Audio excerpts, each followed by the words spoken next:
Day, and the Sky Carp are out to a 1-0 lead in the opening frame. Kyle, you had mentioned earlier that wind blowing out towards right field, and that certainly helped that one get over the wall. Just the second home run for Arquette in his career, by the way. Both of them happening with Beloit, one of them last August, and of course the other just happened here tonight. His first home run this season. Beloit with an early lead and now an equally dangerous bat in Brandon Compton in the left-handed box. He swings the first pitch. This is going to stay in the yard. It floats out to shallow left center. Tyreek Kemp, the shortstop, makes the catch.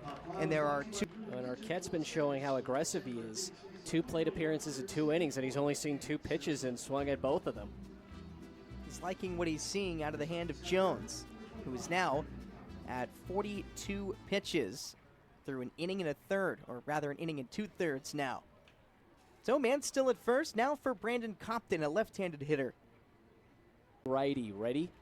And he swings at this one, pops it into shallow left, and it'll be caught by Eric Torres for out number 1. It's a good start for Jones, who, as you noted, Chris, is already, well, now in a new season high for innings pitched, but pitch count-wise, he's working close to 70, and his season high in that regard is 78 last week against Lansing. So I can't imagine that Jones would go beyond this inning, but if he can work quickly, he can get through it. First offering to the left-handed Brandon Compton is in for a called strike. Compton with a pop out and a fly out already. Comes into this game, by the way, with Hansel delivers. Up and in. 2 balls, no strikes on Arquette. Arquette, a former finalist for the Brooks Wallace Award that goes to the best collegiate shortstop. That same year, one of the semifinalists along with Arquette was Tyreek Kemp. 2 of the best shortstops in the country in this series. The pitch.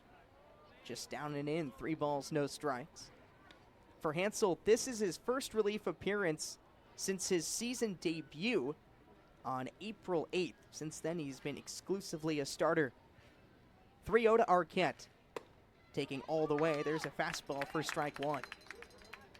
This is by far the longest plate appearance he's had tonight, too. In fact, it's the same number of pitches this plate appearance as the previous 3 combined.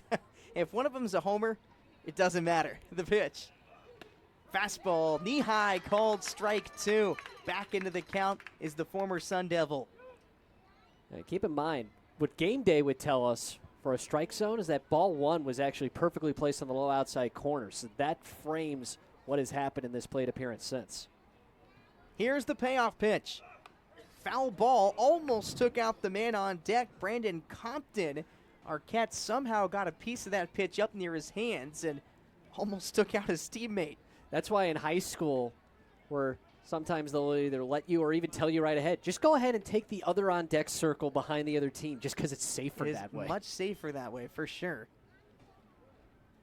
Another payoff. Breaking ball inside, off the mid of Ramirez. Arquette sprints down the line, thinking about maybe going to second, but he'll put on the brakes. Ramirez picks it up, and it's a 2-out walk to extend the inning for the aforementioned Compton. You know, and it's one thing on a play like that to think that you even have a chance, but when you know that ball gets away, you at least have to give yourself the opportunity. Ramirez, I think there was a split second he was kind of frozen on that. It's like, oh yeah, have to go back and get this ball because it's still alive. And he was able to get there in plenty of time to make sure that Arquette wasn't even serious